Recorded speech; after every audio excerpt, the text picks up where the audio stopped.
ये थे भाई रिंकू जी जो वाकई ये मोहब्बत के पैगाम दे गए। आइए मेरे दोस्तों, मैं आपका वक्त ज्यादा न लूं, इसके बाद हम सबों के हर दिल अजीज और हम सबों के पिता सम्मान जनाब आदरणीय श्रीमान बतूनवासी जी से मैं आग्रह करूंगा, दरखास्त करूंगा कि वो आए और अपनी बातें हम सबके सामने पेश करें। आदरणीय इस सभा के सभापति जी, आदरणीय इस मंच पर बैठे हुए भाई साबिर जी जो हमारे राज्यसभा के मेंबर रह चुके हैं और भविष्य में भी बहुत जल्द ही वो जो है कुर्सी फिर प्राप्त करेंगे।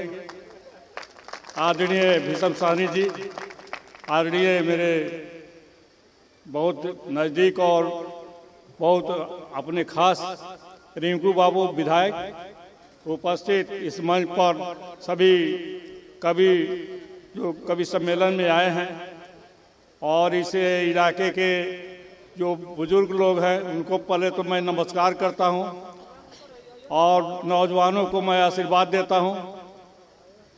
चूँकि यह इलाका मेरा नज़दीक में ही रिश्ता है, इसलिए मैं सारे रिश्ता को तो नहीं बताऊंगा, लेकिन मैं इतना जरूर कहूंगा कि ईश्वर करें कि सब लोग आपस में मिलजुल के रहें और एक दूसरे के प्रति जो है वफादारी से इस सम्मेलन के जो कवि सम्मेलन है इसको सुन के एक दूसरे को जो है प्रति वफादार रहें और आपस में मिलजुल के रहें। यही मेरा शुभकामना है, यही मेरा प्रार्थना है। ईश्वर आप लोगों को अच्छा रखे और आने वाला दिन बहुत अच्छा हो, यही मैं चाहता हूँ। जय हिंद, जय भारत।